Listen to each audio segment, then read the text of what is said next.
नमस्कार दोस्तों, आप सभी का आज की वीडियो में स्वागत है। आज हमारा विषय है बुद्ध पर्वत। बुद्ध पर्वत से रिलेटेड कुछ महत्वपूर्ण जानकारी मैं आप सभी लोगों के साथ शेयर करना चाहता हूं।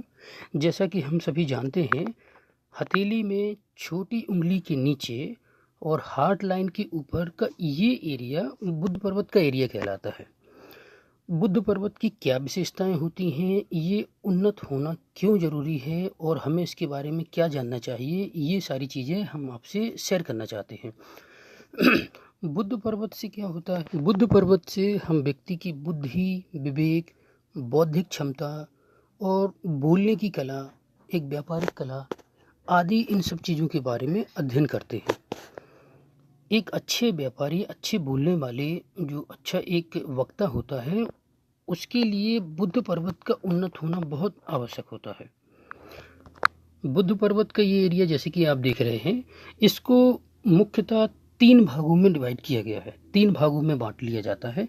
जैसे कि एक उभरा हुआ, एक अति उभरा हुआ और एक दबा हुआ या निम्न स्तर का। अगर व्यक्ति का ये बुद्ध पर्वत उभरा हुआ होता है, यानी कि सामान्य स्थिति में होता है, तो ऐसा व्यक्ति बुद्धि में बहुत तेज होता है, बुद्धि का बहुत तेज होता है। उसके अंदर एक अच्छे व्यापारी बनने के बहुत सारे गुण होते हैं।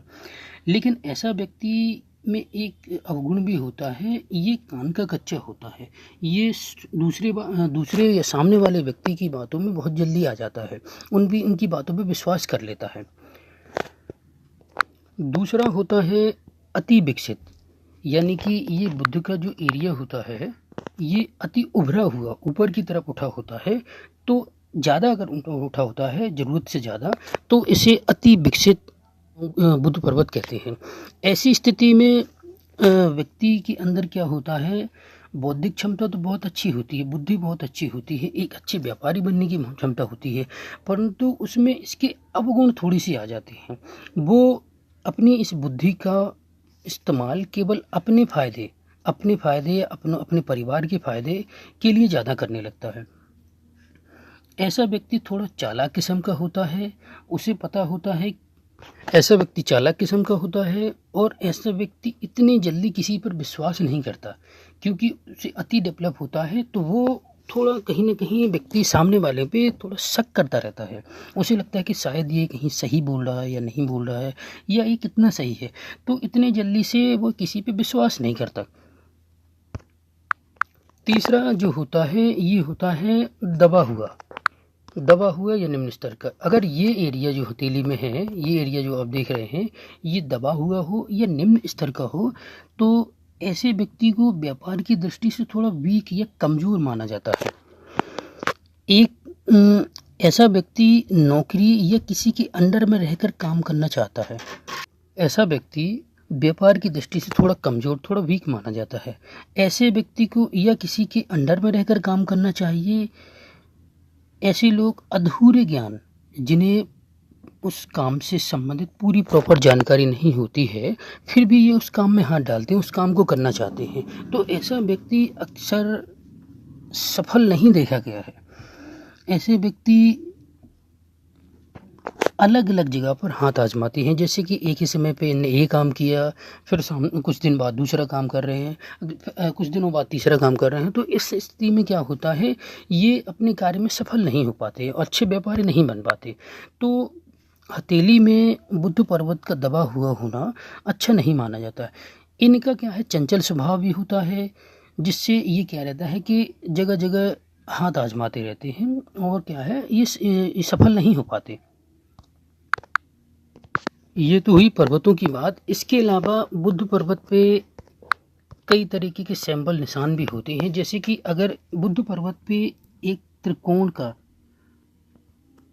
इस तरीके से ट्रायंगल का निशान बनता है, तो ये व्यक्ति विशेष के लिए बहुत अच्छा माना जाता है।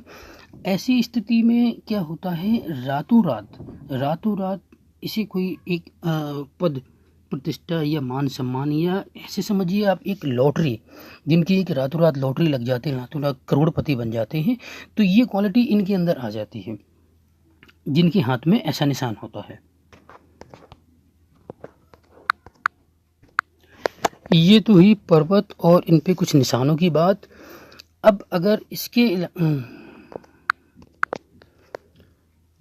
पर्वतों के साथ साथ इस फिंगर का भी अध्ययन बहुत ज़रूरी है। आप ये देख रहे हैं, इस पर भी विचार करना बहुत आवश्यक होता है। अगर खाली हम पर्वत की ही बात करें तो ये अधूरा ज्ञान होगा, ये पूरी जानकारी नहीं होगी। तो साथ ही साथ हमें बुद्ध की फिंगर के बारे में भी ध्यान देना ज़रूरी होता है। फिंगर, बुद्ध की फिंगर का क्या है, ये देखिए, ये छोटी छोटी फिंगर के ऊपर तक आती है, यानी कि ये है, इसके थोड़ा ऊपर तक यहाँ तक आती है। तो देखिए, ये सूर्य पर्वत होता है, ये सूर्य की फिंगर होती है। इसके पहले फैलेंजर से ऊपर, ये ऊपर तक आती है। तो ऐसे लोग अपनी लाइफ में बहुत सक्सेसफुल होते हैं। ऐसे लोगों में अजीब सी ऊर्जा शक्ति होती है। ऐसे लोग कोई भी काम को इतना लाइटली नहीं लेते, मतलब कि एक क्रांतिकारी तरीके से करते हैं और उस काम में बहुत जल्दी सफलता प्राप्त करते हैं। ऐसे लोग जिस भी काम में अपना कदम रखेंगे सक्सेस मिलेगी। ये नियम कायदे के भी बहुत पक्के होते हैं। ये किसी को भी काम देते हैं, सामने वाले से भी चाहते हैं कि वो भी नियम का पालन करें। ये कुछ जिद्दी टाइप के भी होते हैं। अगर किसी काम के पीछे पड़ जाएं तो उसका पूरा करके ही दम लेते हैं। ये ठान लेते हैं कि जब तक ये कार्य पूरा नहीं होता ये पीछे नहीं हटते। तो ये कंटिन्यूअस जब तक सफलता नहीं मिलती वो कार्य करते रहते हैं। ऐसे लोग जिनका फैलेंजर जिनकी इनकी उंगली पहले फैलेंजर के ऊपर तक होती है, ऐसे लोग क्या रहता है कि कुछ जिद्दी टाइप के होते हैं। साथ साथ ये लोग लाइफ में एक ब्यूटी, एक क्वालिटी रखते हैं जिससे लाइफ में काफ़ी सक्सेस प्राप्त करते हैं। अब दूसरी क्या रहता है कि ये जो फिंगर है, देखिए मैं आपको ड्रॉ करके बताता हूँ। अगर ये बुद्ध का फिंगर पहले फैलेंजर के बराबर रहे, ना ऊपर ना नीचे, तो ऐसे लोगों को क्या रहता है कि ऐसे लोग सक्सेस हासिल करते हैं, बट इन्हें सक्सेस जो सफलता मिलती है ये स्टेप बाय स्टेप ही मिलती है। अगर ये सोचें कि इन्हें सक्सेस जल्दी मिल जाए, हाथ पैर मारें, तो ऐसा होगा नहीं, बल्कि इनके साथ साथ उल्टा काम जरूर होने लगेगा। क्योंकि ये हवड़ दबड़ में, जल्दबाजी में कोई डिसीजन लेते हैं, जल्दी सक्सेस पाने के लिए हाथ पैर मारते हैं, तो उनका खामियाजा इन्हें कहीं ना कहीं भुगतना होता है और ये अपने काम में असफल हो जाते हैं। इसलिए इन्हें स्टेप बाय स्टेप ही काम करना चाहिए, जिससे इन्हें जो भी सफलता मिलती है, या सफलता मिलती है कहने का मतलब, उसको एंजॉय करेंगे। इनके जो ड्रीम होते हैं वो बहुत बड़े बड़े होते हैं, सपने ये बड़े बड़े देखते हैं और उनको जल्दी पूरा करने के लिए हवड़ दबड़ करते हैं। ऐसे लोग हंसी मजाक वाले होते हैं, हंसमुख होते हैं, जॉली किस्म के होते हैं। ये जल्दी किसी को फ्रेंड या किसी के जल्दी फ्रेंड बनते हैं, इनके अंदर ये क्वालिटी होती है। ये ड्रीमर बड़े होते हैं, सपनों की दुनिया में खोए रहते हैं कि मुझे ये करना है, ये जॉब हासिल करना है, etc कुछ इस टाइप से। काम करते समय ये थोड़ा हताश भी फील करते हैं, क्योंकि इनके ड्रीम बड़े होते हैं, बड़े सपने जरूर देखते हैं, बट उनको सक्सेस स्टेप बाय स्टेप ही मिलेगी। तो इनको क्या है, इनके अपने सपने पूरे करने के लिए थोड़ा सा मेडिटेशन ज़रूर करना चाहिए। मेडिटेशन करने से क्या रहेगा, इनको एक पॉजिटिव और एक बैलेंसिंग एनर्जी मिलने लगेगी, जो इनके काम में इन्हें सफलता दिलाएगी। तीसरा क्या होता है, अगर ये फिंगर पहले फैलेंजर से नीचे तक आए, यानी कि यहाँ समाप्त हो या यहाँ समाप्त हो या कहीं भी, ये पहले फैलेंजर से नीचे आए, तब क्या होता है, ऐसी स्थिति में ऐसे लोगों में थोड़ा आलस देखा गया है। ड्रीम के बारे में ये सोचेंगे ज़रूर, बट उसके अगेंस्ट जो एक्साइटमेंट चाहिए होगा, वो इन लोगों में थोड़ा कम मिलेगी। ये लोग दूसरों की मदद करने में ज़्यादा बिलीव करते हैं। अगर कोई इनके पास मदद के लिए आता है तो ये अपना काम छोड़ के सामने वाले की मदद के लिए चल पड़ेंगे। इनका ज़रूर भले ही कोई नुकसान हो जाए, इन्हें उस चीज़ की परवाह नहीं होती है, लेकिन ये सामने वाले का काम जो है पूर्ण करने में विश्वास रखते हैं। ये अच्छे मदद करने वाले होते हैं। ये जो भी इनका जो हेल्पिंग वाला नेचर है, इसकी वजह से लोग इनका फ़ायदा भी उठाते हैं। लोग इनको अपनी फील्ड में यूज़ करते हैं और इनको सक्सेस पाने के लिए रोकते हैं। लाइफ में अपना नेचर थोड़ा इन्हें बैलेंसिंग करना चाहिए। ज़रूरी है इनको सबसे ज़्यादा मेडिटेशन, नहीं तो बाकी लोग इनका फ़ायदा उठाते रहेंगे और ये अपने लक्ष्य और इनकी जो ड्रीम्स वगैरह हैं उनको पूरा नहीं कर पाएंगे। अगर आप अपने सपने पूरा करना चाहते हैं तो उन पे एक्शन करें, आलस ना करें।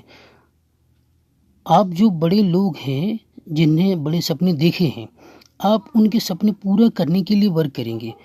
आपको मेडिटेशन से बहुत ज़्यादा लाभ मिलेगा। इससे आपको एक बैलेंसिंग एनर्जी आएगी, ना कम ना ज़्यादा, जो आपके वर्क के लिए ज़रूरी है। ये थोड़ा सा चीज़ पे ज़रूर ध्यान दें। ये थोड़ा क्या है, अट्रैक्टिव नेचर के होते हैं क्योंकि आप दूसरों की हेल्प करते हैं। एक तरह से एक पवित्र आत्मा, मतलब कि अंदर से साफ नेचर वाला, एक पवित्र दिल वाला। जो इंसान अंदर से क्लीन या पवित्र होते हैं तो नेचुरली लोग उनकी तरफ अट्रैक्ट होते हैं, क्योंकि इनके अंदर कोई लोभ या लालच नहीं होता। समय पर एक ही काम करें, अदरवाइज हर काम में ऑब्स्टेकल आना शुरू हो जाएगी। क्योंकि इनका क्या रहता है कि एक काम को पूरा नहीं किया और दूसरे काम में को हाथ में ले लिया, तो इससे क्या रहता है कि पहले काम तो बनने से रहा और दूसरा भी नहीं बनेगा। तो ये इन चीज़ों का इन्हें विशेष ख्याल रखना चाहिए। इन बुद्ध की फिंगर पहले फेलेंजर से नीचे आती है। इनमें क्या रहता है, एक स्टेज फियर जैसी चीज़ रहती है। जैसे कि कहीं ये भाषण दे रहे हों या 4-5 लोगों के बीच में बैठ के बात कर रहे हों, तो इनका क्या रहता है कि जो इनके दिल दिमाग में जो प्रॉपर बात होती है वो सामने ये व्यक्त नहीं कर पाते। जब बात ख़त्म हो जाती है तब बाद में इन्हें याद आता है कि मुझे ये कहना था, मुझे उस समय पे ये भी बोलना था, ये बात रह गई है। तो ये इनमें थोड़ा सा ये चीज़ की कमी पाई जाती है। ऐसे लोग जिनका लिटिल फिंगर स्मॉल है, उनका कोई काम बीच में नहीं छोड़ना चाहिए। ऐसा करने से उनको क्या होता है, कहीं ना कहीं नुकसान नहीं होता। तो फिंगर की बात, अब इसके नीचे आप देखिए, अगर कुछ इस तरीके से एक से ज़्यादा 2-3-4 कितनी भी अगर खड़ी लाइन्स होती हैं, तो ऐसा पर्सन क्या होता है, उन्हें बहुत अच्छा एक मीठा बोलने वाला होता है, जो सामने वाले को लुभाए, एक लुभावना बोलने वाला होता है। ऐसे ये लोगों को समझाना या लोगों को कैसे डील करना है, ये एबिलिटी ऐसे लोगों के अंदर बहुत अच्छे से पाई जाती है। ऐसे लोगों में एक हीलिंग क्वालिटी होती है। सामने वाले को बहुत अच्छे से ये रीड कर सकते हैं। ऐसे लोग एक से ज़्यादा लैंग्वेज या भाषाओं का ज्ञान भी रखते हैं या उनमें इंटरेस्ट रखते हैं। साथ ही साथ ऐसे लोगों की हैंड राइटिंग भी बहुत अच्छी देखने को मिली है। ऐसे लोगों में बिजनेस, मार्केटिंग स्किल्स बहुत अच्छे होते हैं। अगर किसी बच्चे के हाथ में ऐसी कुछ खड़ी लाइन्स होती हैं तो स्टार्टिंग से ही उसका रुझान जो है साइंस, विज्ञान, मैथमेटिक्स या इससे रिलेटेड चीज़ों में ज़्यादा रहता है। ऐसे लोग जिनमें ये 4-5 खड़ी लाइन्स होती हैं, ये लोग क्या है, medical, doctor, science, accounts, marketing, banking, अच्छे एडवाइज़र, अच्छे कंसल्टेंट या एक लेखक, राइटर या एक अच्छा वक्ता जो एडवोकेट वगैरह ईटीसी ऐसे ये होते हैं, मैथमेटिक्स, सेल्स, ऐसी जगहों पे ज़्यादा देखे गए हैं कि जहाँ पे इनके इस गुण की बहुत ज़्यादा ज़रूरत होती है। अगर व्यक्ति इन फील्ड में होता है, इन जगहों पे है, तो वो निश्चित ही बहुत सफल होता है, सफलता हासिल करता है। अगर बुद्ध की फिंगर, जैसे कि आप ये देख रहे हैं वीडियो के माध्यम से, ये फिंगर सूर्य की फिंगर की तरफ झुके, तो ऐसा व्यक्ति का क्या होता है, वो परिवार से दूर नहीं रह सकता। उसे परिवार से बहुत अटैचमेंट रहता है और परिवार के लिए वो बड़े सेक्रीफाइस, बलिदान भी करता है। और ऐसा व्यक्ति अपने पिताजी को कोई चीज़ के लिए मना नहीं करता, पिताजी से उसकी अच्छी बनती है। इसके लिए साथ साथ सूर्य की भी स्थिति देखनी चाहिए। अगर यही फिंगर, मरकरी फिंगर बाहर की तरफ इस तरह, अगर ये बाहर की तरफ मुड़े, इस तरफ मुड़े, तो ऐसा व्यक्ति क्या होता है कि ये सुनता सबकी है, हर किसी की सुनता है, लेकिन जो फाइनली करता है वो अपनी मन की ही करता है। वो सामने वाले की सुनेगा ज़रूर, लेकिन उसमें कुछ ना कुछ बदलाव करके वो चीज़ों को अपने तरीके से करना पसंद करता है। ये इन चीज़ों की कुछ क्वालिटी भी आप कह सकते हैं। ठीक है, तो ये चीज़ें होती हैं। धन्यवाद। हमारे वीडियो को लाइक, कमेंट, शेयर ज़रूर करिए ताकि हम आपके लिए और अच्छी वीडियो बना सकें। थैंक्स।